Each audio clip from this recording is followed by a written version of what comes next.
Find flow in everything you do. Flow की खोज। कार्य का और खाली समय का इस्तेमाल अपने विकास के लिए कैसे करें। बहाव के साथ जाना। ऐसा सोचिए कि आप अपनी सबसे मनपसंद जगह पर स्केटिंग कर रहे हैं। सफेद रेत जैसी बर्फ आपको दोनों ओर उड़ रही है।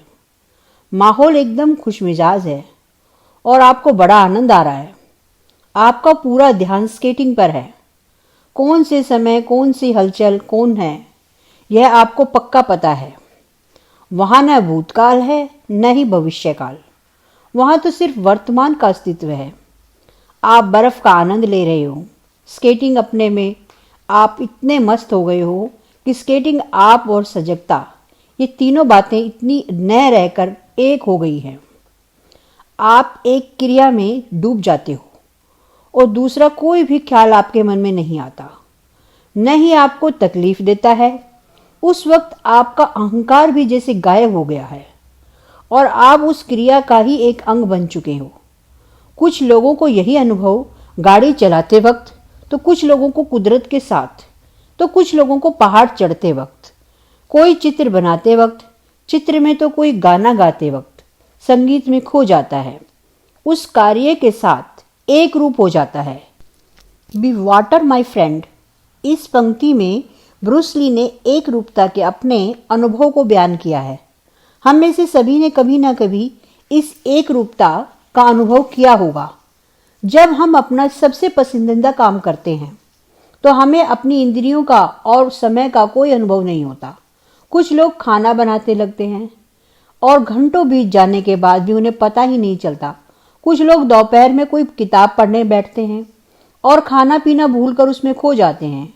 हम तालाब में तैरने या समुद्र में खेलने जाते हैं तो हमने समुद्र में कितना समय बिताया यह दूसरे दिन दर्द करने वाला शरीर ही बताता है। इसके अलर्ट जब भी हम कोई मन नापसंद काम करते हैं तो समय बीतता ही नहीं है। हम हमेशा घड़ी की तरफ देखते रहते हैं, न वह आगे बढ़ती है न हमारा काम होता है। अल्बर्टा आइंस्टाइन अब सापेक्षता के नियम के बारे में हंसी मजाक में कहते थे कि अगर आपने गैस के ऊपर हाथ रखा तो 1 मिनट भी 1 घंटे जैसा लगता है। वही अगर आप किसी सुंदर लड़की का हाथ पकड़कर बैठे हो तो 1 घंटा भी पल भर जैसा लगता है। यही असली सापेक्षता है। इसमें सबसे महत्वपूर्ण और समझने वाली बात यह है कि जो काम किसी एक को पसंद आता है वही दूसरे को तकलीफ दे लगता है। ऐसा कौन सा काम है जिसे करते वक्त हम सबसे ज्यादा आनंदित होते हैं और समय को भूलकर उस काम में पूरा डूब जाते हैं, सभी समस्याओं को भूल जाते हैं। इस सवाल का जवाब ढूंढना ही इकिगाई की खोज है। बहाव की शक्ति। मनोवैज्ञानिक जेन मिहाली के मन में भी यही सवाल खड़े हुए थे और उन्होंने उनके जवाब की खोज की। किसी काम के साथ एक रूप हो जाना, उस काम को करते वक्त पूरा होश खोकर उसमें खो जाने की अवस्था को उन्होंने फ्लो नाम दिया था। उन्होंने बताया कि फ्लो मतलब ऐसी अवस्था जिसमें हम आनंदित, उत्साहित व सृजनशील जीवन जीते हैं और तन मन खोकर उस कार्य में जुट जाते हैं। जैसे इकिगाई को जानने का कोई सूत्र नहीं है, उसी प्रकार से फ्लो में जाने के लिए भी कोई विधि नहीं है। उस अवस्था में पहुंचने के लिए और उसी अवस्था में रहने के लिए अनुभव की आवश्यकता होती है। इस अनुभव को पाने के लिए हमें अपने आप को ऐसे कामों में व्यस्त करना चाहिए जो हमें इस अनुभव के नजदीक लेकर जाते हैं। चॉकलेट, टीवी, ड्रग्स और मद जैसी क्षीण व नकली आनंद देने वाली चीजों में न फंसते हुए हमें उच्च स्तर का और स्थायी आनंद खोजने की आवश्यकता होती है। जेन मिहाली ने flow the psychology of optimal experience नामक पुस्तक में फ्लो के बारे में लिखा है कि इस अवस्था में इंसान अपने कार्य में इतना खो जाता है कि आसपास में क्या घट रहा है इससे उसको कोई फर्क नहीं पड़ता। वह कार्य ही उसके लिए प्रेरणा का सबसे बड़ा स्रोत होता है। उस काम को करने से जो फायदा होने वाला है उसके बारे में न सोचते हुए सिर्फ काम करना ही उससे ज्यादा आनंदित उस आनंद को पाने के लिए वह किसी भी हद तक जा सकता है। सिर्फ सृजनात्मक काम करने वाले लोग इस अवस्था में जीते हो ऐसा नहीं है। कई सारे एथलीट, खिलाड़ी, शतरंज खेलने वाले, यहाँ तक कि कई सारे इंजीनियर भी अपना काफी समय इस अवस्था में बिताते हैं। जैन मिहाली के हिसाब से शतरंज का खिलाड़ी चाल सोचते वक्त, गणितज्ञ सूत्र खोजते हुए, डॉक्टर ऑपरेशन करते वक्त इस अवस्था में जाते हैं। मनोवैज्ञानिक के प्रोफेसर जैन मिहाली ने कई सारे प्रयोग करने के बाद यही नतीजा निकाला कि फ्लो की अवस्था हर उम्र, संस्कृति और विश्व के किसी भी कोने में रहने वाले लोगों के लिए एक जैसी होती है। न्यूयॉर्क हो या ओकिनावा, सभी की फ्लो की अवस्था एक जैसी होती है। लेकिन जब हम उस अवस्था में जाते हैं तो मन उसका क्या परिणाम होता है? जब हम फ्लो की अवस्था में जाते हैं तो हम उस कार्य में पूरी तरह से खो जाते हैं। उस समय हमारे मन में दूसरा कोई भी विचार नहीं आता है। लेकिन जब हम फ्लो में नहीं होते हैं तो हम एक काम करते रहते हैं और हमारा मन दूसरे विचारों में खोया हुआ होता है। अगर कोई महत्वपूर्ण काम करते वक्त आपको ऐसा महसूस हो कि आपकी एकाग्रता सदा भंग हो रही है तो आगे दिए गए उपाय जरूर करके देखें, आपको फ्लो में आने में मदद होगी। फ्लो लाने वाली 7 अवस्थाएं। ओवेन शेफर डेपोल यूनिवर्सिटी के शोधकर्ता के हिसाब से फ्लो में आने के लिए नीचे दी गई चीजों की जरूरत होती है। नंबर 1, क्या करना है इसका पता होना आवश्यक है। नंबर 2, कैसे करना है यह पता होना चाहिए। नंबर 3, हम इस कार्य को कितने अच्छे तरीके से कर सकते हैं इसकी जानकारी होना। नंबर 4, कहाँ जाना है यह पता होना चाहिए जब कार्य में दिशा महत्वपूर्ण होती है। नंबर 5, सामने कोई सी चुनौतियां इसकी जानकारी होनी चाहिए। नंबर 6, कौन सी कुशलताओं की जरूरत है यह पता होना चाहिए। नंबर 7, मन विचलित न होना। उपाय 1, मुश्किल काम खोजें लेकिन ज्यादा कठिन ना हो। स्कैफर की कार्यप्रणाली कहती है कि ऐसा कोई काम खोजें जिसे करने में हमें थोड़ी कठिनाई हो। हमारी आराम सीमा से वह काम थोड़ा बाहर का हो। हर काम के अपने नियम होते हैं और हमें उन नियमों के आधार पर ही वे काम करने पड़ते हैं। इसी तरह उन कामों को पूरा करने के लिए हमें कुछ कुशलताओं की भी आवश्यकता होती है। हम जो काम कर रहे हैं उसे करने के लिए अगर कम कुशलता की आवश्यकता हो तो हमें उस कार्य को करने में मजा नहीं आता, वह कार्य हमें बोरिंग लगता है। इसके विपरीत अगर कोई काम हमारी क्षमता के बाहर का हो और उसे पूरा करने में ज्यादा गुणवत्ता और कुशलता की जरूरत होती हो तो उस काम को अधूरा छोड़ने की संभावना ज्यादा होती है। ऐसा होता है तो दोगुना नुकसान होता है। एक तो वह काम नहीं होता है और उसकी वजह से जो निराशा आती है उससे नया काम करने की प्रेरणा नहीं मिलती। इन दोनों का सुरधम पाना ही मूल संकल्प है। इसलिए अपनी क्षमता से थोड़ा बाहर का लक्ष्य तय करें। इससे हमें प्रेरणा भी मिलती रहेगी और चुनौती का भी एहसास होगा। इसी वजह से कभी कभी मैं अपनी क्षमता से भी ज्यादा अच्छा लिखता हूं।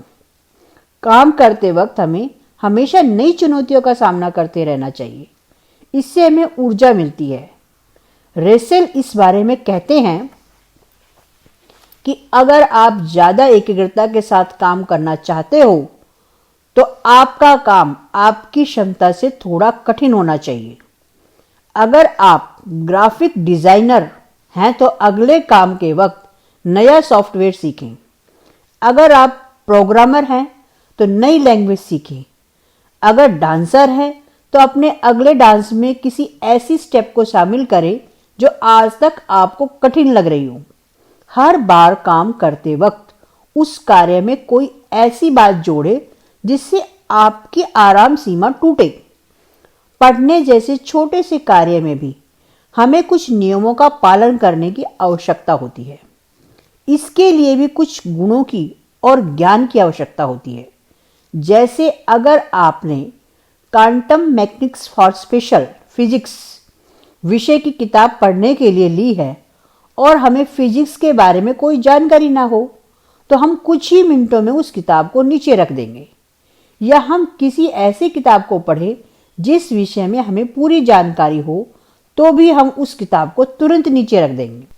इसके विपरीत अगर हमने अपनी रुचि से और अपनी क्षमता के हिसाब से किताब पढ़ने की शुरुआत की, तो हमें पढ़ने में आनंद भी आएगा और हमारी बुद्धि को चलाना भी मिलेगा।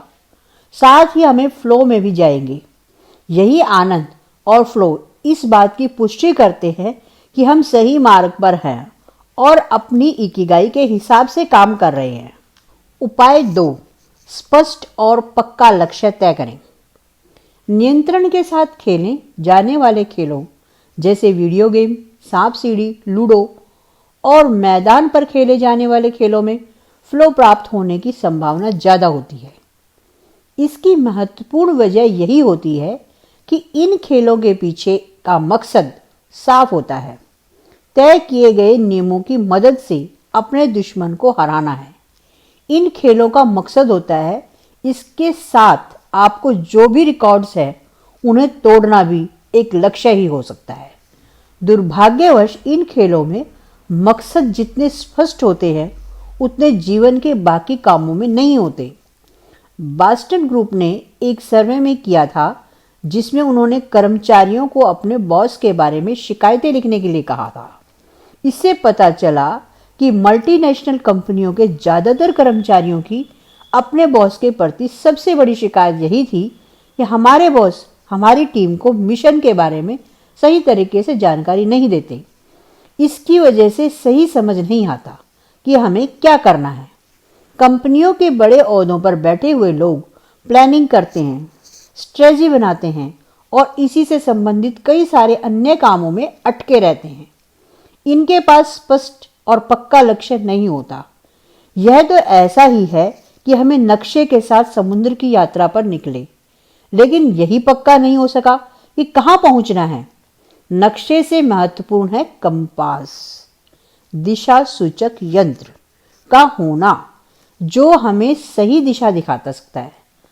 आमिटी मीडिया लैब के डायरेक्टर जोई ईटो हमेशा यह सिद्धांत बताते हैं कि नक्शे से भी अच्छा है कंपास। उनके हिसाब से हमें अनिश्चितता से भरे विश्व में कंपास ही हमारी मदद कर सकता है।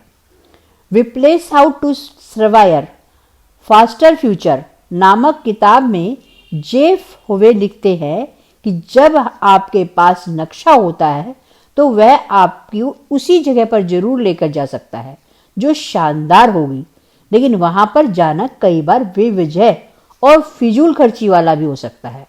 लेकिन अगर आपके पास कंपास है तो वह आपको उसी जगह पर लेके जाएगा जहां पर जाना आपके लिए सही होगा। इसका अर्थ यह भी नहीं है कि आपने लक्ष्य तय किया तो तुरंत आपकी यात्रा सही दिशा में शुरू हो जाएगी। इसका अर्थ यह है कि आप एक बार यह तय करें कि कहां पहुंचना है और फिर उस लक्ष्य तक कम से कम कष्ट में और सही समय में कंपास आपको पहुंचाएगा। किसी भी कारोबारी में या कोई सर्जनता काम करते वक्त यह पता होना जरूरी होता है कि उस काम में हमें क्या हासिल करना है। इसलिए उस कार्य को शुरू करने से पहले यह पक्का करने के लिए हमें उससे क्या पाना है, हम अपने आप से नीचे दिए गए सवाल पूछते हैं। आज दिन भर में मुझे क्या हासिल करना है? अगले महीने प्रकाशित होने वाले आर्टिकल के लिए मैंने आज कितने शब्द लिखे? मेरी टीम का इस वक्त का मिशन क्या है? अगर यह काम मुझे इस हफ्ते पूरा करना है तो मुझे किस गति से कार्य को पूरा करना है? फ्लो हासिल करने के लिए काम शुरू करने से पहले स्पष्ट लक्ष्य का होना जरूरी है। उतना ही जरूरी काम शुरू होने के बाद उस काम में अपने आप को झोंक देना भी होता है। यात्रा शुरू करने से पहले लक्ष्य को ध्यान में रखना जरूरी है, लेकिन उसका जाप करते रहने की जरूरत नहीं होती, न ही उसके मुंह में बाकी चीजों को भूल जाना होता है। जब कोई खिलाड़ी ओलंपिक गोल्ड मेडल के लिए खेलता है तो उसके मन में 24 घंटे गोल्ड मेडल का विचार आना स्वाभाविक है। वह मेडल कितना आकर्षक होगा, ऐसे विचार तो उसे आने ही वाले हैं, लेकिन उसे भी सभी विचार छोड़कर वर्तमान में जीना होता है। अगर प्रतियोगिता के वक्त उसे ऐसे विचार आने लगे कि मेडल मिलने के वक्त कैसा माहौल होगा, पेपर में कैसा फोटो आएगा, माता पिता को कैसा लगेगा, दोस्त क्या कहेंगे, वगैरह वगैरह, तो प्रतियोगिता का सबसे महत्वपूर्ण पल वह खो देगा और उसके सपने अधूरे ही रह जाएंगे।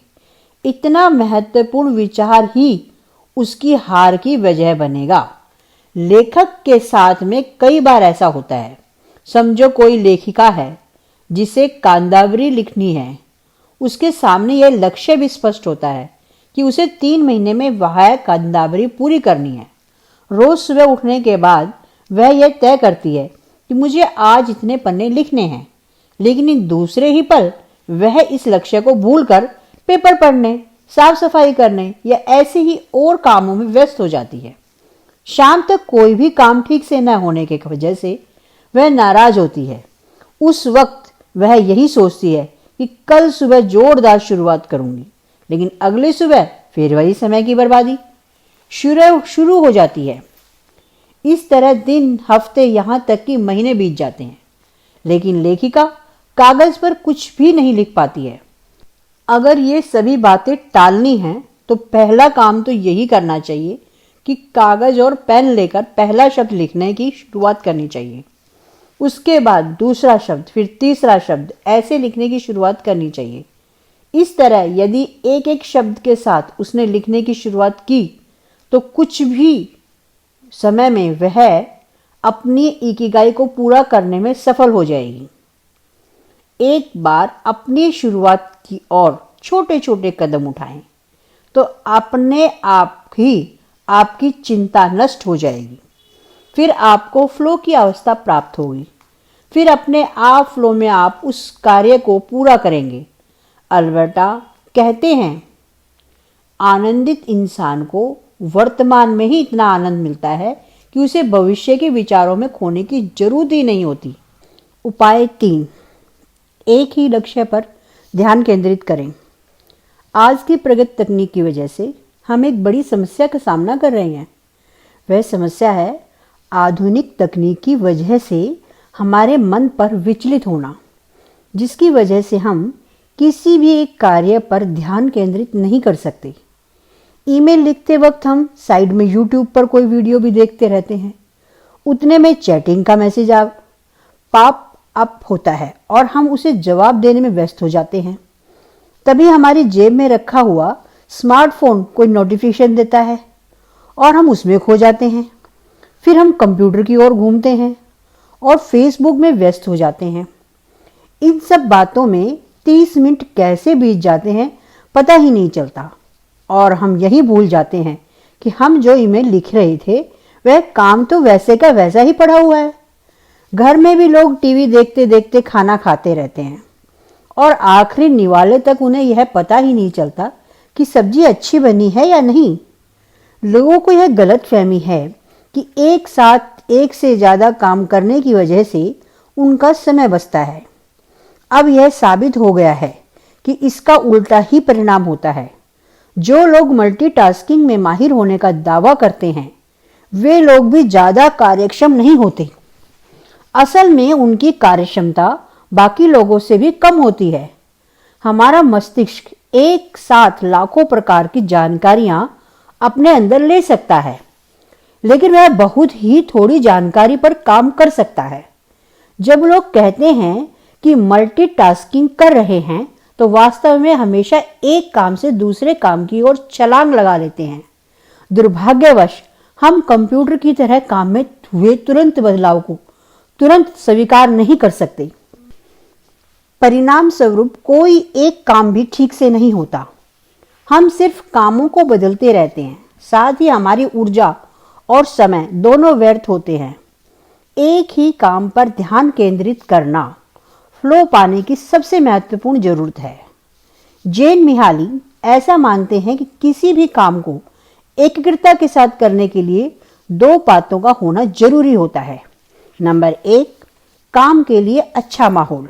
नंबर 2, हम जो कर रहे हैं उसके बारे में आत्मविश्वास। टेक्नोलॉजी की वाकई बड़ी क्रांति की है। जब तक वह हमारे नियंत्रण में है तब तक वह किसी चमत्कार से कम नहीं है, लेकिन जब हम उसके नियंत्रण में जाते हैं तो वह तकलीफ देह बन जाती है। मान लो आपको किसी चीज के बारे में जानकारी इकट्ठा करनी है। आप पूरी तैयारी के साथ कंप्यूटर के सामने जानकारी लेने बैठ जाते हैं, लेकिन अगर आपका खुद पर नियंत्रण ना हो तो आप अपने विषय की जानकारी छोड़कर और कई सारी चीजों की जानकारी में खो जाते हो। वेबसाइट के जंजाल में फंसकर व्यर्थ समय गंवाते हो। यानी जो टेक्नोलॉजी आपको अपने लक्ष्य की ओर लेकर जाने वाली थी वह आपको आपके लक्ष्य से दूर ले जाती है।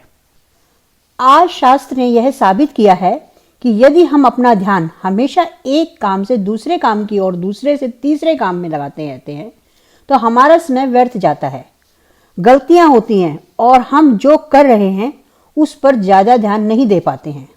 स्टैनफोर्ड यूनिवर्सिटी में क्रोफोर्ड इवहारनास ने अपने किए हुए परीक्षण के बाद कहा कि आज की पीढ़ी मल्टीटास्किंग की बीमारी से ग्रस्त है। उन्होंने कुछ विद्यार्थियों के साथ एक प्रयोग किया।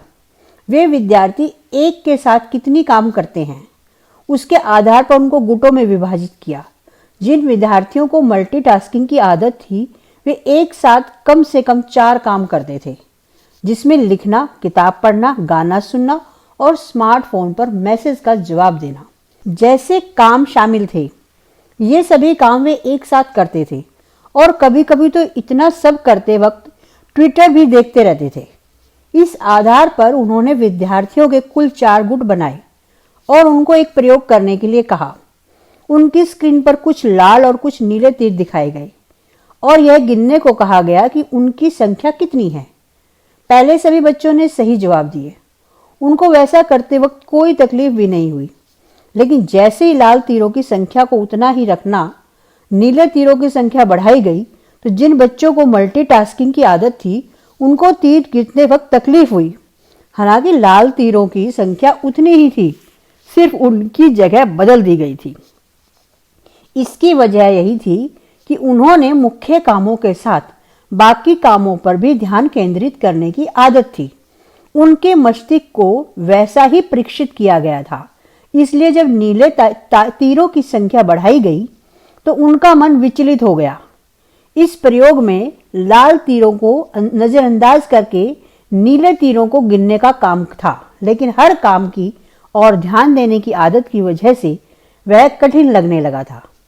इसमें एक ही कार्य मुख्य था, लेकिन वह कौन सा और कौन सा नहीं, इस पर ध्यान केंद्रित नहीं कर पाए।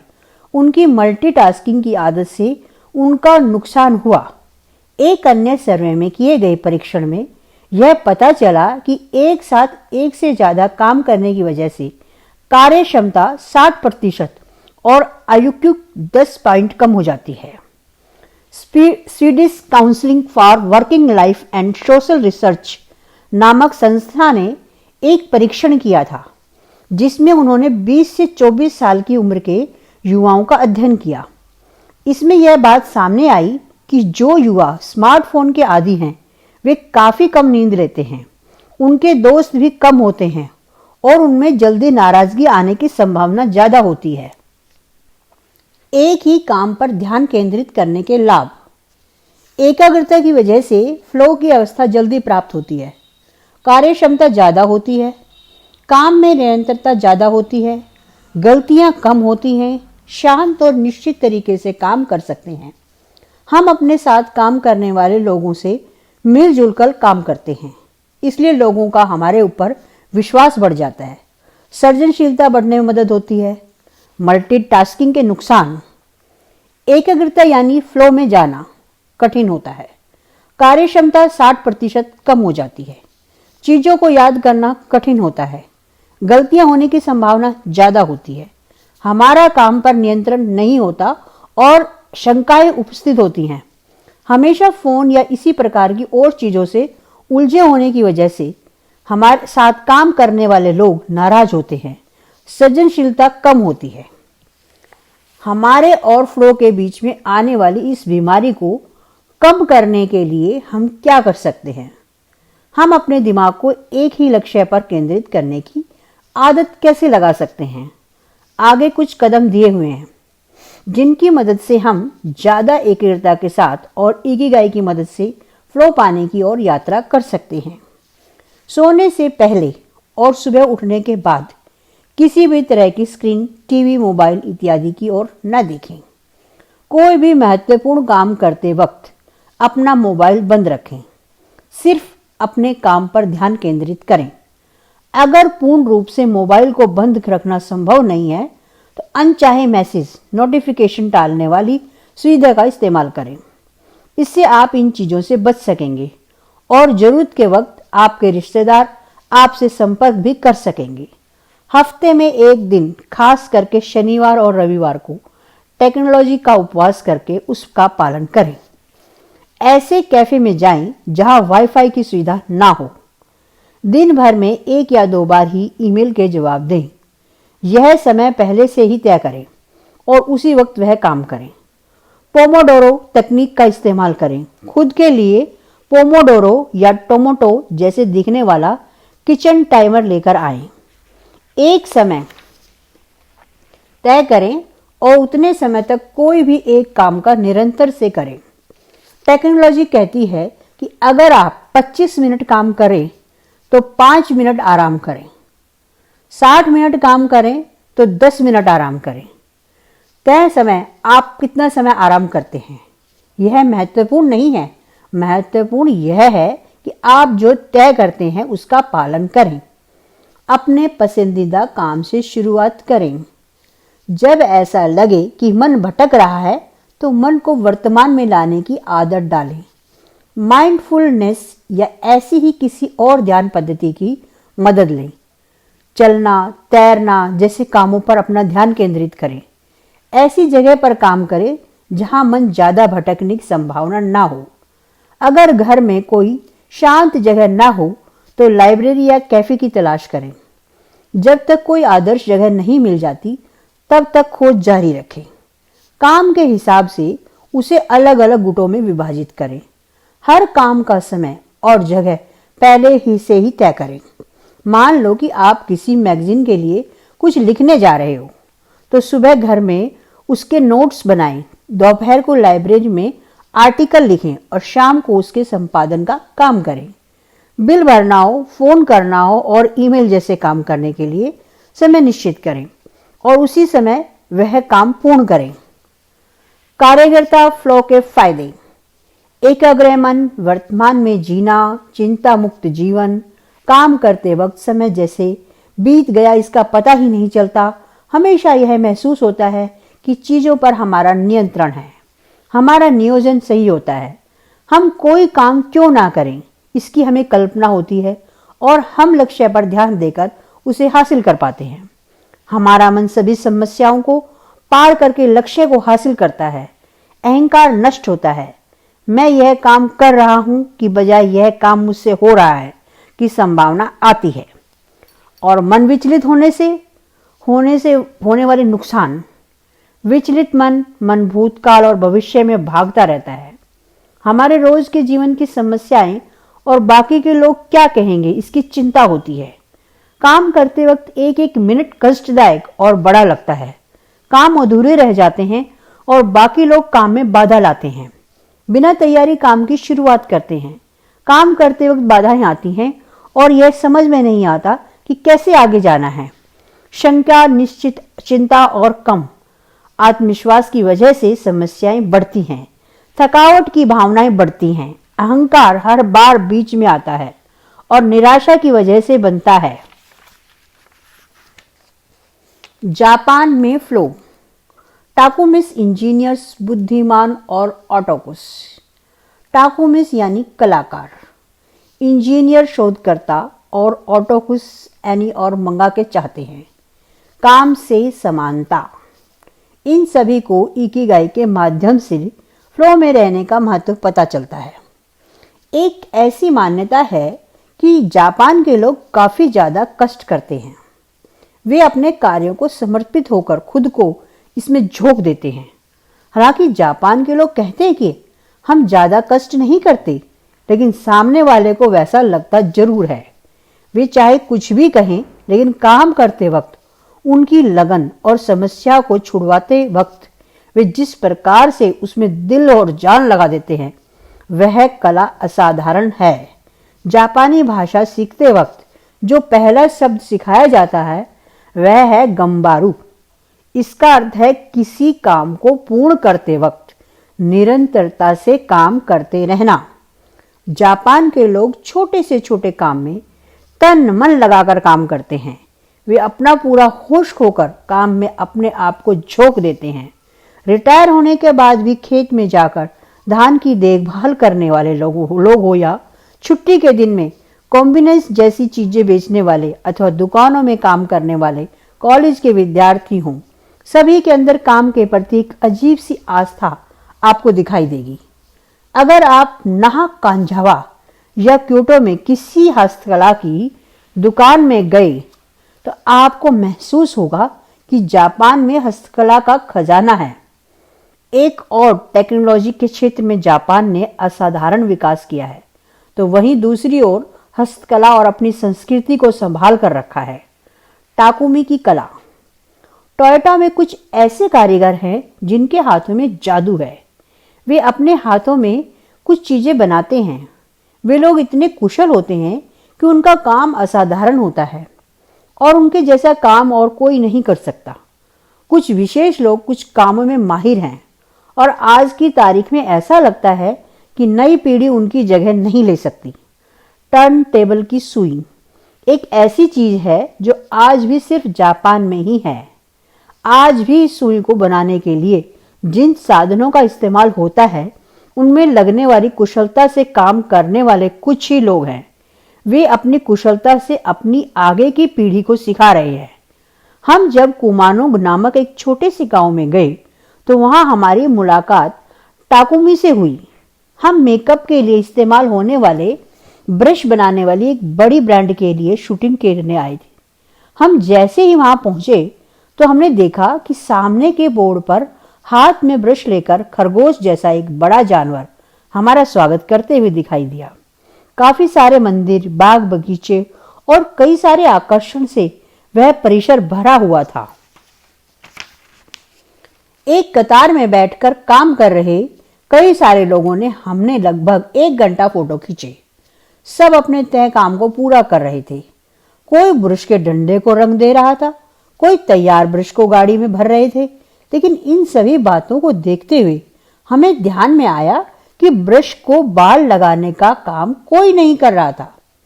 हमने इसके बारे में और जानकारी ली, कई सारे लोगों से पूछताछ की। करने के बाद एक कंपनी के अध्यक्ष ने हमें यह दिखाने के लिए तैयारी दिखाई कि वह काम कैसे चलता है। उन्होंने हमें फैक्ट्री के बाहर बुलाया और कार में बैठने को कहा। कुछ समय बाद हमारी गाड़ी एक छोटे से घर के बाहर आकर रुकी और हम सीढ़ियां चढ़कर उस घर के दरवाजे तक पहुंचे। हम जैसे ही उस छोटे से घर के अंदर गए तो हमने देखा कि उस कमरे में काफी खिड़कियां थी, जिनमें से काफी कुदरती रोशनी अंदर आ रही थी। उस कमरे के बीच में एक महिला एक ऐसा मास्क लगाकर बैठी हुई थी कि हम सिर्फ उसकी आंखें देख सकते थे। हमने गौर से देखा तो वह महिला ब्रश के लिए एक एक बाल जुटाने में लगी हुई थी। कैंची, कंघी और ऐसे ही कुछ औजारों की मदद से उसका काम चल रहा था। उन बालों की गुणवत्ता के आधार पर वह उन्हें छांट रही थी। वह अपने काम में इतनी मशगूल थी कि उसे हमारे आने की कोई खबर ही नहीं हुई। हमने जब गौर से देखा तो पाया कि वह इतनी गति से काम कर रही थी कि वह क्या कर रही है यह समझना बड़ा मुश्किल था। कंपनी के अध्यक्ष ने उसे हमारे आने के बारे में बताया और यह भी बताया कि हम उसके फोटो लेने वाले हैं। तब उसकी आंखों में खुशी के भाव हमें तुरंत दिखाई दिए। भले ही हमें उसका चेहरा दिखाई ना दिया हो, लेकिन उसके चेहरे पर खुशी थी। यह बात हमें उसकी आंखों से पता चली। उसकी आवाज में भी एक जोश था। वह अपने काम के बारे में और अपनी जिम्मेदारियों के बारे में खुलकर बता रही थी। उसके हाथों की हलचल कैमरे में कैद करने के लिए हमें काफी फास्ट शटर का इस्तेमाल करना पड़ा। उसकी हलचल और औजारों का इस्तेमाल काफी मनमोहक था। इतनी सारी चीजों में से वह काफी अच्छे तरीके से बालों को चुन रही थी। कंपनी के अध्यक्ष ने बताया कि हालांकि हमने इसे एक छोटे से कमरे में छुपा कर रखा है, लेकिन असल में यह कंपनी की महत्वपूर्ण कारीगर है। इस कंपनी में हर ब्रश का हर बाल इसी के हाथों से होकर जाता है। स्टीव जॉब्स की जापान की भेंट। एप्पल के यह संस्थापक स्टीव जॉब्स जापान के बड़े चहेते थे। उन्होंने सन 1970 में सोनी कंपनी की एक भेंट दी थी। उन्होंने जब एप्पल कंपनी की स्थापना की तो सोनी कंपनी में इस्तेमाल की जाने वाली कई कार्य प्रणाली का इस्तेमाल किया। इसी के साथ जापान की सादगी और क्योटो में पर्सनल नाम के सिरेमिक जैसे पदार्थ से बनाए गए बर्तन उन्हें काफी पसंद आए थे। युकियो शाकुनागा इस तोयाम में रहने वाले कलाकार के वह बड़े चहेते थे। इस कलाकार की इत्युस्तोकी नामक वह कला आती थी जिससे काफी कम लोग अवगत थे। जॉब्स जब क्योटो में थे तो उन्होंने शाकुनागा के प्रदर्शन के बारे में पता चला। उनको यकीन हुआ कि पोर्सलेन के बर्तनों के बारे में उन्हें जरूर ही कोई सारी महत्वपूर्ण बातें पता चलेगी। वहां से उन्होंने कप, डिश, गुलदस्ते और ताट खरीदे। एक हफ्ते में वहां 3 बार उस प्रदर्शन में आए थे। जॉब्स इसी प्रेरणा की खोज में कई बार जापान आए थे। वह शाकुनागा से मिले। उनको बर्तनों के और खास करके उन्हें बनाने की प्रक्रिया के बारे में कई सारे सवाल पूछने थे। वह कौन से मटेरियल का इस्तेमाल करते हैं, इसके बारे में जानने की भी उनके मन में चाह थी। शाकुनागा ने उन्हें बताया कि वह सफेद रंग के पोर्सलेन मटेरियल इस्तेमाल करते हैं और उसे पहाड़ों से ढूंढकर लाते हैं। इस प्रकार से मटेरियल को खोज कर लाना और उससे बर्तन बनाने वाले वह एकमात्र कलाकार थे। यह सुनकर जॉब्स इतने प्रभावित हुए कि उन्होंने उस पहाड़ को देखने की इच्छा जाहिर की जिस पहाड़ से शाकुनागा मटेरियल लाते थे। जॉब्स को यह सुनकर और ज्यादा आश्चर्य हुआ कि वह जिस पहाड़ से यह सामान लाते थे वह पहाड़ नजदीक नहीं बल्कि काफी दूर था। उन्हें उस पहाड़ तक जाने के लिए रेल से 4 घंटे की यात्रा करनी पड़ती थी। जॉब्स की मृत्यु के बाद शाकुनागा से वार्तालाप हुआ तो उन्होंने बताया, जिस इंसान ने मोबाइल बनाया उन्होंने मेरे काम को सराहा, इसका मुझे अभिमान है। उन्होंने यही बताया कि जॉब्स ने उनके पास से 12 कपों का सेट खरीदा था। उन्हें पसंद आए ऐसे कप बनाने के लिए शाकुनागा ने 170 अलग अलग प्रकार के कप बनाए। इनमें से जॉब्स को जो सबसे ज्यादा अच्छे लगे उस प्रकार के 12 कपों का एक सेट बनाकर शाकुनागा ने जॉब्स को भेंट किया। जापान में आकर वापस जाने के बाद जॉब्स जापान की कारीगरी, इंजीनियरिंग, खासकर दार्शनिका दार्शनिक जैन और खाद्य संस्कृति सुशी के दीवाने हो गए। अत्याधुनिक सादगी। सोचने वाली बात यह है कि जापान के कलाकार, इंजीनियर, जैन, दार्शनिक और खाद्य संस्कृति में कौन सी चीज एक समान है? इसका जवाब है सादगी और लक्ष्य। यह सादगी आलस की वजह से नहीं आई, इसे तो आधुनिकता से आई हुई सादगी कह सकते हैं। हर कोई अपने इकिगाई के अनुसार काम को तन मन एकाग्र करके उस चीज को विकास की नई ऊंचाई पर लेकर जाते हैं। जैन मिहाली के हिसाब से अगर हमें हमेशा फ्लो में रहना है तो कोई ना कोई अर्थपूर्ण चुनौती हमारे सामने होनी जरूरी है। जीरो ड्रीम्स ऑफ सुशी नामक फिल्म के टाकुमी का और एक उदाहरण दिखाया गया है। इस फिल्म में दिखाया गया उदाहरण किचन से संबंधित है। इसमें जो किरदार है जीरो, उसका टोक्यो में गिंझा सबवे स्टेशन के पास एक छोटा सा सुशी रेस्टोरेंट दिखाया गया है। उदाहरण किचन से संबंधित है। इसमें जो मुख्य किरदार है जीरो, उसका टोक्यो में गिंझा सबवे स्टेशन के पास एक छोटा सा सुशी रेस्टोरेंट दिखाया गया है। उस रेस्टोरेंट में जीरो और उनका बेटा पिछले 80 सालों से सुशी पदार्थ बनाते थे। दोनों रोज तथाकथित बाजार जाते थे, अच्छी गुणवत्ता की मछलियां लाते थे। उस फिल्म में ऐसा दिखाया गया है कि जीरो के पास सीखने वाला एक विद्यार्थी टामगो पतला और थोड़ा सा मीठा ऑमलेट बनाना सीख रहा होता है। वह लाख कोशिश करता है, लेकिन उसके द्वारा बनाए गए टामगो को जीरो की प्रशंसा नहीं मिलती है। लेकिन वह जी तोड़ मेहनत करता है और एक दिन जीरो की प्रशंसा पाता ही है। एक विद्यार्थी कोशिश करना क्यों नहीं छोड़ देता? रोज ऑमलेट बनाने से वह उबता नहीं है। क्यों नहीं? क्योंकि सुशी बनाना उसका इकिगाई होता है। जीरो और उनका लड़का दोनों खाना बनाने में कुशल होते हैं। खाना बनाते वक्त उन्हें कभी भी ऊब नहीं होती थी। सच बात तो यह थी कि वे फ्लो की अवस्था में जाते थे और कार्यक्रम होकर काम करते थे। वे अपने किचन में बहुत खुशी से काम करते थे। इसकी असली वजह यह थी कि वह उनका इकिगाई था। उनको काम करते वक्त इतनी खुशी होती थी कि वे समय से पहले चले जाते थे।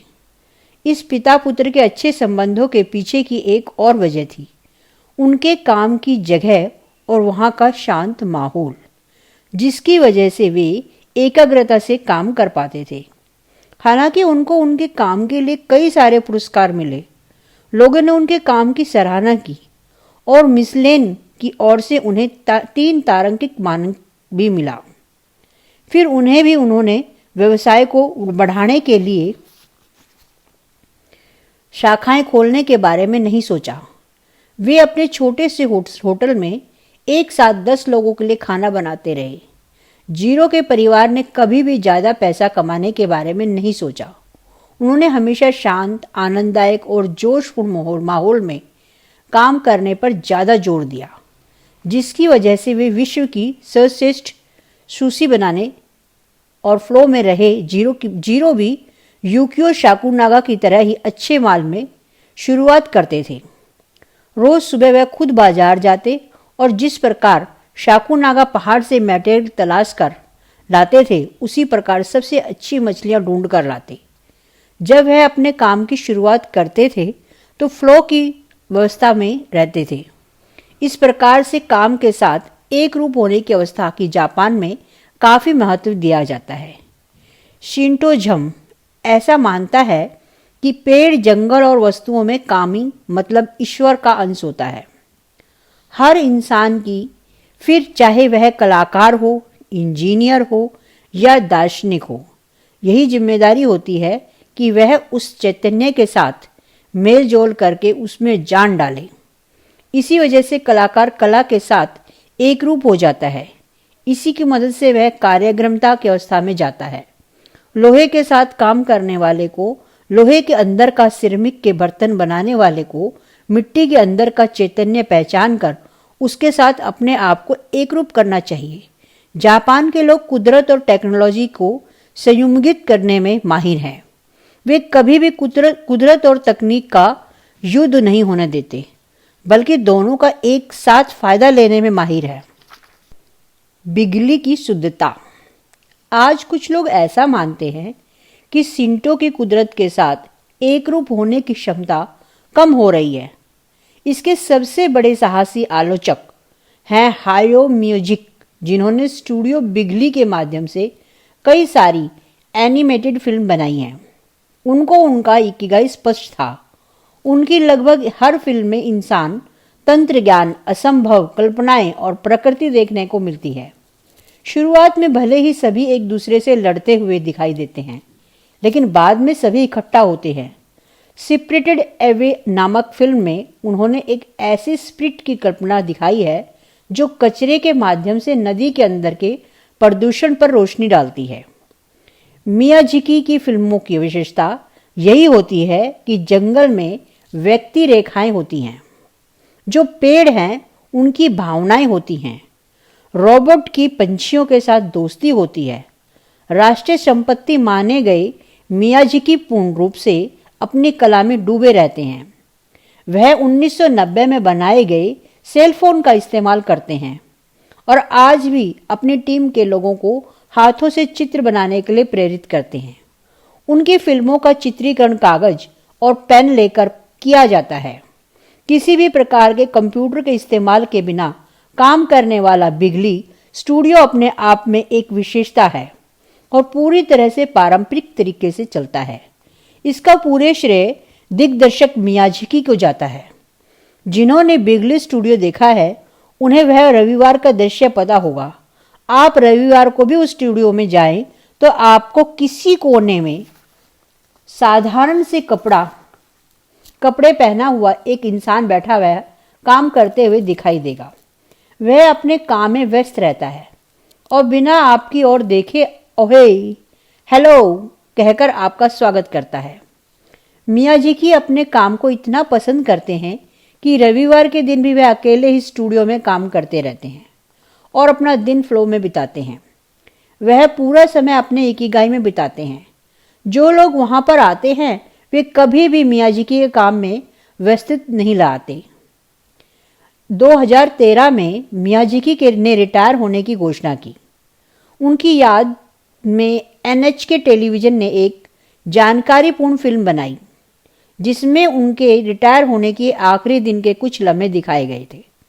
उसमें दिखाया गया था कि सारे लोग मीटिंग कर रहे हैं, कुछ घूम फिर रहे हैं, लेकिन मियाजाकी एक कोने में अपना काम करते हुए दिखाई दे रहे हैं। और एक सीन में ऐसा दिखाया गया कि 3 दिसंबर को, जो कि जापान का राष्ट्रीय छुट्टी का दिन है, वह स्टूडियो में खोलकर काम कर रहे हैं। मियाजाकी काम करने की अपनी इस चाहत को रोक नहीं सकते।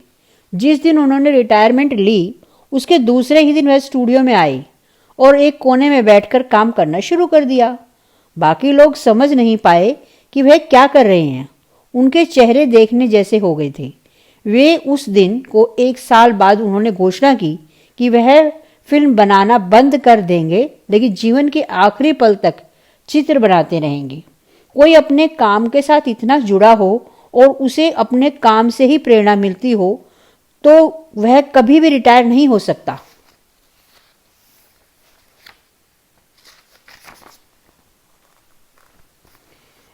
एकांतवास। ऐसे लोग सिर्फ जापान में ही हैं, ऐसा कहना सही नहीं होगा। ऐसे कई सारे शास्त्रज्ञ, कलाकार इत्यादि हुए हैं जो जीवन के आखिरी पल तक काम करते रहे हैं। आइंस्टाइन ने जब आखिरी सांस ली तो उससे कुछ क्षण पहले ही उन्होंने एक सूत्र लिखा था जिसमें यह बताया गया था कि विश्व की सभी फारसी इकट्ठा कैसे करना है। वह आखिरी पल तक वह काम करते रहे जो उन्होंने सर्वाधिक आनंद देता था। वह कहते थे, अगर मैं शास्त्रज्ञ न बना होता तो संगीतकार बनता। जब भी वह भौतिक शास्त्र या गणित पर काम नहीं कर रहे होते थे तब वायलिन बजाते थे। सूत्रों की खोज करना और संगीत का आनंद लेना, यही 2 उनके इकिगाई थे। इन दोनों कामों में उन्हें असाधारण आनंद मिलता था। कई बार बाकी लोग इन लोगों को लोगों में ना घुलने वाले या अकेले रहने वाले लोग मानते होंगे, लेकिन लोगों से मिलने में समय बिताने की बजाय उन्हें अपने पसंदीदा काम में समय देना ज़्यादा पसंद आता था। ये ऐसे लोग हैं जो फ्लो में रहकर अपने जीवन का असाधारण इस्तेमाल करते हैं। इसकी एक मिसाल है कादम्बरिक हारुकी मुराकिम। वे काफ़ी कम मित्रों से मिलते थे और लोगों को 2-4 साल में एक बार ही मिलते थे। अगर हमें हमेशा फ्लो में रहना है और इकिगाई हासिल करना हो तो हमारे आजू बाजू का माहौल शांत, सुरक्षित और समस्याओं से परे होना चाहिए। यह बात काफ़ी अच्छे तरीके से जानते थे। माइको फ्लोरोज के काम में मिलने वाला आनंद। किसी कलाकारी के वक्त फ्लो में को पाना मुमकिन है, लेकिन जब हमें कपड़े धोने हो, फर्श साफ करना हो या कागज पत्रों की तैयारी करनी हो, तब क्या रोजमर्रा के ये काम आनंददायक हो सकते हैं? शिजुकी के सबवे स्टेशन पर स्थित एक सुपरमार्केट में लिफ्टमैन को नौकरी पर रखा जाता है। वैसे देखा गया तो वहां एक लिफ्ट की तो सीधी सीधी होती है और ग्राहक सहजता से उनका इस्तेमाल कर सकते हैं। फिर भी वहां के मालिक को ऐसा लगता है कि ग्राहकों के लिए दरवाजा खोलने और बंद करने वाला कोई व्यक्ति होना चाहिए। अगर आपने जानकारी ली हो तो आपको पता चलेगा कि सन 2004 से एक इंसान वहां काम कर रहा है। वह इंसान हमेशा जोश के साथ और खुशी से अपना काम करता रहता है। लेकिन सवाल यह है कि इतना उबाऊ काम कोई इंसान इतनी खुशी के साथ कैसे कर सकता है। वह काम करते वक्त उसे ऊब नहीं होती। अगर आप उसके काम का अवलोकन करेंगे तो आपको पता चलेगा कि वह सिर्फ बटन नहीं दबाता, वह तो काम की पूरी श्रृंखला को पूरा करता है। जब कोई इंसान लिफ्ट के पास आता है तो वह हल्की और मीठी आवाज़ में और थोड़ा सा झुककर उसका स्वागत करता है। फिर वह उसे अंदर बुलाता है और काफ़ी अनोखे अंदाज में लिफ्ट का बटन दबाता है। जैन में होली इसे ही माइक्रोफ्लो कहते हैं। हम कई बार किसी क्लास में, सभा में या कार्यक्रम में ऊब जाते हैं और मनोरंजन का कोई साधन खोजते रहते हैं। हम दीवार को कलर करते वक्त सीटी बजाने लगते हैं। जब तक हमें किसी में चुनौती महसूस नहीं होती तब तक हम उस काम में खो नहीं पाते।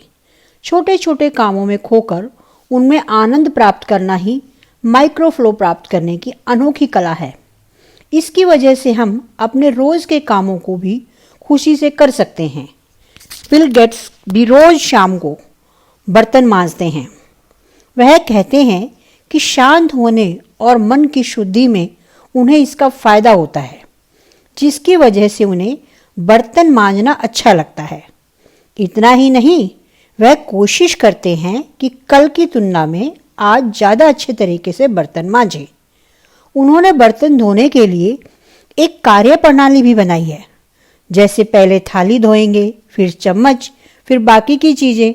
यह उनकी माइक्रोफ्लो की पद्धति है। महान भौतिक का शास्त्र रिचर्ड फेयरमैन भी रोज के कामों में आनंद लेते थे। सुपर कंप्यूटर बनाने वाले डब्ल्यू डैनियल हिल्स बताते हैं कि फेयरमैन को काम पर रखने के उद्देश्य से वह जब पहली बार उनसे मिले तो फेयरमैन ने पूछा कि उन्हें कौन कौन सा काम करना है। असल में उन्हें काम देने वाले लोगों को कोई भी तैयारी नहीं थी। जब उन्होंने गणित के कुछ सूत्र सिद्ध करने के लिए दिए, लेकिन फेयरमैन ने कहा कि यह सही काम नहीं है। आप मुझे कोई ऐसा काम दे जो वाकई फायदेमंद हो। तब हिल्स ने फेयरमैन को बाजू की दुकान में जाकर ऑफिस के लिए सामान लाने को कहा। यह काम उन्होंने खुशी से और हंसते हंसते किया। जब फेयरमैन के पास कोई भी काम नहीं होता था तो वह माइक्रोफ्लो में चले जाते थे। कभी कभी वह ऑफिस की दीवारों को रंगने के काम भी करते थे। कुछ हफ्ते बाद जब उनके ऑफिस में कुछ निवेश आए थे तो उन्होंने ऑफिस की दीवारें देखकर कहा कि आपके ऑफिस की दीवारों को रंगने वाले इंसान को तो नोबेल पुरस्कार देना चाहिए। ध्यान मार्ग से तुरंत छुट्टी। परीक्षण के माध्यम से हम फ्लो की अवस्था में जल्दी पहुंच सकते हैं और ध्यान मन को प्रशिक्षित करने का सबसे प्रभावी माध्यम है। माना कि ध्यान की कोई सारी पद्धति है, लेकिन सभी का मकसद एक ही है, मन को शांत करना, विचारों को देखना, भावनाओं को जानना और खुद को एक ही जगह पर केंद्रित करना। मूलभूत प्रक्रिया में सीधे बैठकर अपनी सांस पर ध्यान केंद्रित करने की प्रक्रिया होती है। यह कोई भी कर सकता है। एक बार ऐसा करने के बाद आपको बदलाव महसूस होगा। आपके अंदर चलने वाली सांस की मदद से भी आप अपने अंदर चलने वाले विचारों के भूचाल को शांत कर सकते हैं और उनकी ओर अलगाव के नजरिए से देख सकते हैं। धनुर्धर का राज। सन 1977 में हुई ओलंपिक प्रतियोगिता में तीरंदाजी का स्वर्ण पदक प्राप्त करने वाले 17 वर्षीय दक्षिण कोरिया खिलाड़ी से जब उसकी कामयाबी का राज पूछा गया तो उसने कहा, इसका श्रेय मैं ध्यान को देता हूँ। उसने बताया कि हर रोज 2 घंटे ध्यान करना उसके परीक्षण का महत्वपूर्ण अंग था।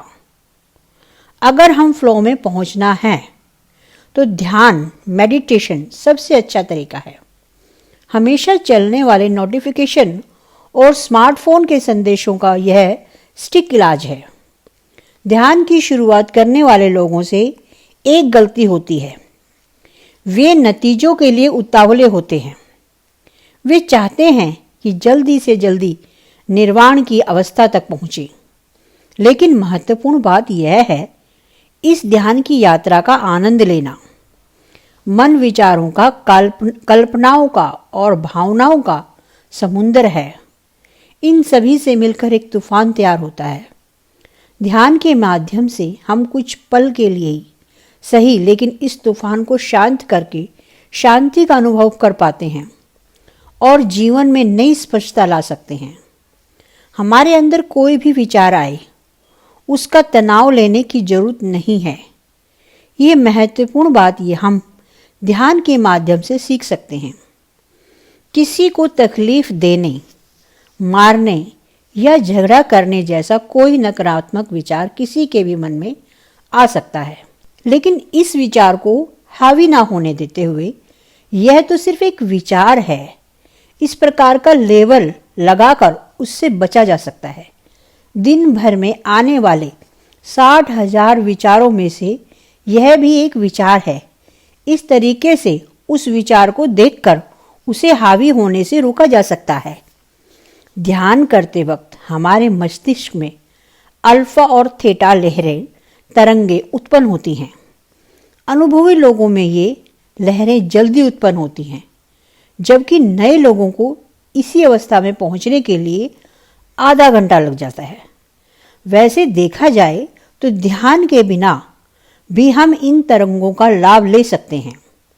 नींद में जाने से पहले कुछ पल और गर्म पानी से नहाने के बाद कुछ समय हम इन तरंगों का आनंद ले सकते हैं। वैसे देखा जाए तो हम सभी अपने साथ स्पा लेकर ही घूम रहे हैं, लेकिन इसका इस्तेमाल कैसे करना है यह हमें पता नहीं होता। थोड़े से प्रयास से हम इस कला को सीख सकते हैं। इंसान का धार्मिक जीव है। हमारा जीवन धर्मों पर आधारित है। कुछ लोग कहते हैं कि लोग सिर्फ व्यस्त रहने के लिए अपने धर्म का पालन करते हैं, लेकिन वास्तव में धर्म का पालन करना इंसान का मूल स्वभाव है। हालांकि आधुनिक जगत में लोग धर्म को छोड़कर भौतिक लक्ष्य प्राप्त करने के पीछे लगे गए, लेकिन इतिहास कहता है कि इंसान शिकार करना, खाना पकाना, खेती, शोध कार्य और परिवार जैसी चीजों में व्यस्त रहता था। इसलिए व्यस्त रहना उसका स्वभाव बन गया है। पहले के जमाने में लोगों की दिनचर्या इन्हीं चीजों के इर्द गिर्द घूमती रहती थी, लेकिन आज की इस प्रगत जगत में लोग भौतिक चीजों के पीछे भागते हैं। जापान में आज के इस आधुनिक युग में भी दिनचर्या और धर्म का सही मात्रा से मेल जोल रखा गया है। जापान में विशेष रूप से कन्फ्यूजम, बुद्धिज्म और इंस्टोजम धर्म मानने जाते हैं।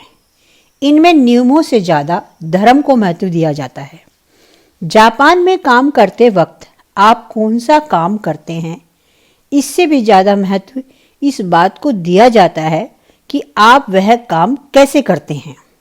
ऐसा करना कंपनियों के लिए अच्छा है या नहीं, यह इस किताब का विषय नहीं है, लेकिन इतना पक्का है कि किसी भी कंपनी में बॉस के तय किए हुए अनिश्चित लक्ष्य तनावपूर्ण माहौल में पूरे करने से अच्छा है धार्मिक रीति रिवाजों के आधार पर फ्लो को ढूंढना और उसमें रहकर काम करना। धार्मिक रिवाज हमें एक सहज और आसान सा रास्ता दिखाते हैं, जिसकी वजह से हम फ्लो में जाने में मदद मिलती है। एक कदम बड़ा लक्ष्य हो तो उसे हासिल करना हमें कठिन या असंभव लग सकता है, लेकिन रीति रिवाजों में हमें कदम कदम पर मार्गदर्शन मिलता है और उस रास्ते पर कैसे चलना है इसका परीक्षण भी मिलता है। इसलिए जब आपका लक्ष्य बड़ा हो तो उस लक्ष्य को टुकड़ों में विभाजित करें और उसमें से एक एक टुकड़े पर हमला बोलें। रोज के कार्यों में आनंद लेने की कला प्राप्त करें। इसकी वजह से आपको फ्लो में जाने में सहायता होगी। नतीजे की चिंता करना छोड़ दें, अपने आप सकारात्मक परिणाम सामने आएंगे। आनंद कृति में होना चाहिए। हमने क्या हासिल किया, इससे भी अधिक महत्वपूर्ण है काम करते वक्त आनंद लेना। एक बात हमेशा ध्यान में रखनी चाहिए कि धर्म नियमों से बड़ा है। जो लोग ज़्यादा चीज़ें हासिल करते हैं वे ज़्यादा आनंदित नहीं होते हैं, बल्कि जो लोग ज़्यादा समय फ्लो में होते हैं वे ज़्यादा आनंदित होते हैं। इकिगाई ढूंढने के लिए फ्लो का इस्तेमाल। इस प्रकरण को पढ़ने के बाद आपको यह जरूर समझ में आ गया होगा कि वह कौन से काम हैं जिन्हें करते वक्त आप फ्लो में जाते हो। उन सभी कामों को कागज पर लिख लें। अब यह खोजें कि इन सभी कामों में समान धागा है। क्या है इन सभी कामों में ऐसा क्या समान है कि इन्हें करते वक्त आप फ्लो के नज़दीक पहुंच जाते हो। ये सभी काम अकेले करने जैसे हैं या टीम में। आपको शारीरिक श्रम करने वाले काम से ज़्यादा मज़ा आता है या सोचने वाले काम में। हो सकता है कि इन सवालों के जवाबों में आपको आपका इकिगाई मिल जाए। अगर ऐसा नहीं होता तो अपनी खोज जारी रखें और ऐसा काम खोजें जिसे करते वक्त आप जल्द से जल्द फ्लो में जाते हों। इसी के साथ आप ऐसे नए नए कामों की भी खोज करें जो आपको फ्लो की ओर लेकर जाता हो। आपको जिन कामों के प्रति उत्सुकता है उन्हें करना शुरू करें। अगर आपको फोटोग्राफी के वक्त फ्लो का अनुभव मिलता है तो रंग काम या इसी प्रकार का कोई और काम भी करें। देखें, हो सकता है आपको उसमें भी फ्लो का अनुभव हो। फ्लो एक अविस्वीकरण अनुभव होता है। आप उसका जितनी ज़्यादा बार अनुभव करोगे उतना आप उसके नज़दीक पहुंचोगे। वह अनुभव आपको जल्द से जल्द मिलने लगेगा और इतना ही आप अपने इकिगाई के नज़दीक पहुंचोगे।